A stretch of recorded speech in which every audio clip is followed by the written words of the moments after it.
the most powerful tool for any agent on earth. We call this a single line stat page. With the single line stat page, this is where we go from emotion to black and white.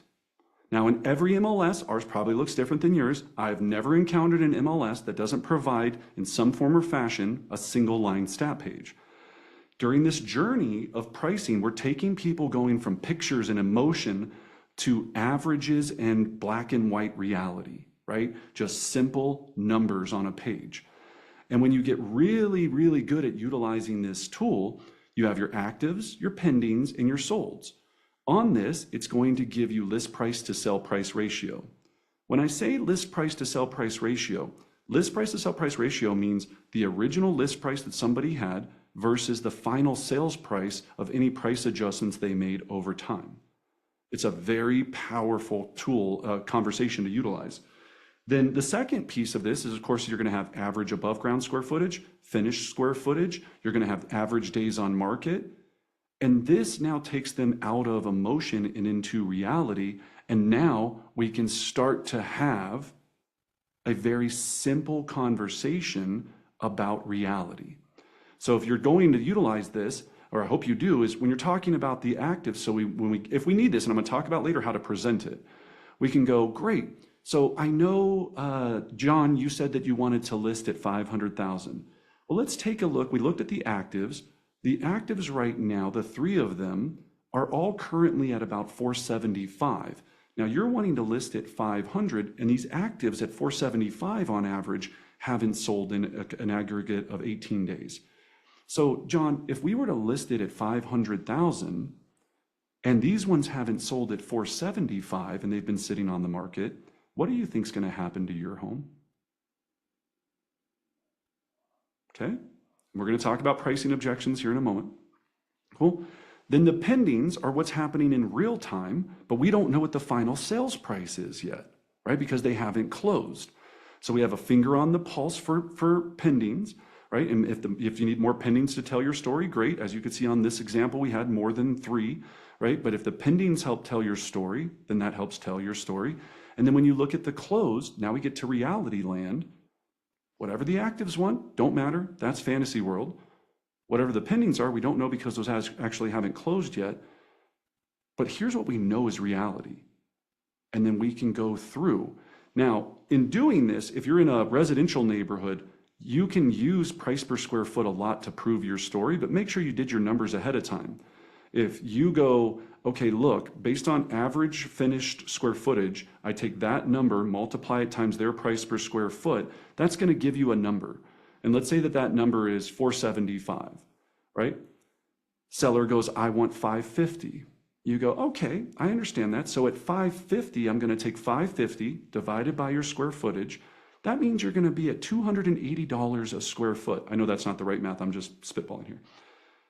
John, all of the other properties that have recently sold for $220 for every square foot in the home. Can you help me get to where we're going to explain to the buyers where that extra $50 of square footage is coming from? Well, Brendan, I mean, again, I put in new linoleum in the bathroom. We've got a heated toilet seat. I mean, did you not see all of the special features? Like, obviously, I understand, John, but some of these other homes had special features too. So this is what the market's telling us on average of what the market value is for the home. So remember that diagram, I pulled a triangle back out. We go 10% over this. Right now, you're wanting to go 35% over market value. And when we're at the top of this triangle, nobody comes. Okay? So this tool is your best friend on earth when you really get comfortable with utilizing it. But also, side note on this, if it doesn't help you, if that sheet doesn't help you, and when I'm saying is helping you is going, if there's weird comps and they're all over the place and the square footages don't make sense and all of these things, and if you think it's going to confuse the seller more, then go just use your regular comps. Use the pictures, use everything else, and just go, this one has this, and this. John, can I ask, do you feel, is your property similar to this home? Better than this home? or maybe not quite as nice as this home. I use that when I ask comps all the time and let them go. And you'll see them go through this level of emotion where they're like, I mean, I think it's pretty comparable to ours. I mean, they've got similar square footage. Ours has wood floors, but theirs has, it seems like they have wood floors too. Yeah.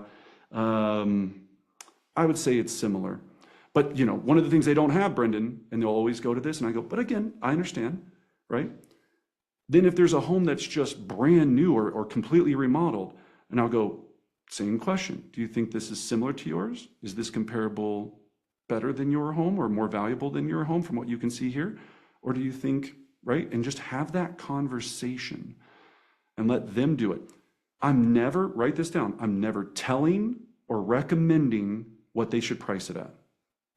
I don't say I think, my opinion is, I recommend. All I do is go, here's what the data is telling you. And my favorite line in real estate, John, here's my concern. Here's my concern. And I go into my smooth jazz Sunday, slow jam voice. Anytime we're talking about price, super sensitive subject, I slow it down. John, here's my concern. You want to be at 550, but the market value is telling us 475. So my concern is, and then I pull out this time on market, beautiful document. Now, this document, I utilize all the time to go, if, as you see here, we're priced above the actives and they've been on the market 18 days, we know that our best ability to get you the highest price possible, and we do this for our MLS, we'll put the formula in the vault to show you exactly how to create this own graph for your MLS. This is for the Denver Front Range. So if you're in Denver, you're in luck, just use this. But it changes, right? We redo this every 6 months. But we know that right now, on average, this is what it looks like. List price to sell price. If you sell in the first 7 days, you're going to get 100% or higher of your asking price. When that drops down to 18 to 14 days, right away, almost 2% comes right off the top. 2% on $1 million home is quite a bit of money. Now, when we get into 50 plus days, 85.5%. 15% value difference on average. So John, if you were listed at $1 million, that means that you would be settling at 850 because you sat on the market. People start to think that there's things wrong with your property, that you're getting desperate, right? Because sometimes, here's my favorite objection. We're in no rush, Brendan. We're in no rush. If we get our price, we'll get our price. We're in no rush. I understand you're not in a rush, but pricing strategy matters because the buyers set the market value for their home. And every day you're on the market, you become a depreciating asset. Just like the second you roll a car off the car lot, it depreciates immediately. Every day, every minute, every hour we're on the market, the buyers in their eyes feel that the value of it's going down because if it was so great, why didn't everybody buy it? Well, Brendan, it only takes one. We just got to wait for that one buyer. We have a unique home. It's super unique, Brendan. You can tell all we need is that one buyer. I sold a home 30 years ago and we were on the market for 2 months and then finally the right buyer walked in. Listen, we're not trying to bet on a lottery ticket. John, Susie, I'm trying to deliver you, or I'm not trying, I want to make sure that you're in a position, your home is beautiful, it is unique, but if no one ever comes into the door to see it, you're never going to be in a position to even get offers, turn offers down, or negotiate offers. I'd rather have you in a position of playing offense instead of being in defense, because when you're in defense, especially in the listing game, you can see right here, every day is going to hurt your overall value. And I would be doing you harm as your real estate professional if I allowed you to do that. So now understanding all the data, where would you like to set the initial asking price? And then I shut up. After reviewing all the data, where would you like to set the initial asking price? I don't know, Brendan, what do you think? It's not what I think. Here's what the comparables are telling us, right? We have all of this data.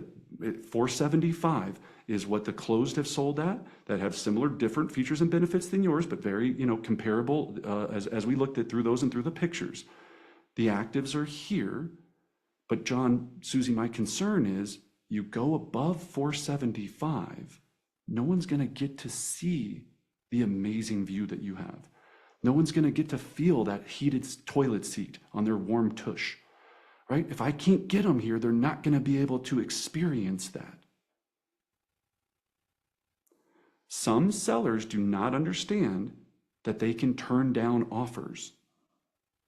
That's a very big piece of getting through their mind. They think if they set a price, they go, well, if we set that price and we never sell at it, then what that is telling us is that the buyers don't feel that it's a strong enough value. So we have a couple of options. Number one, we add more value. Number two, we hope and pray that the right buyer shows up. Or number three, we adjust the pricing to get more people here. It's no different than Craigslist of its time. You have two similar mountain bikes.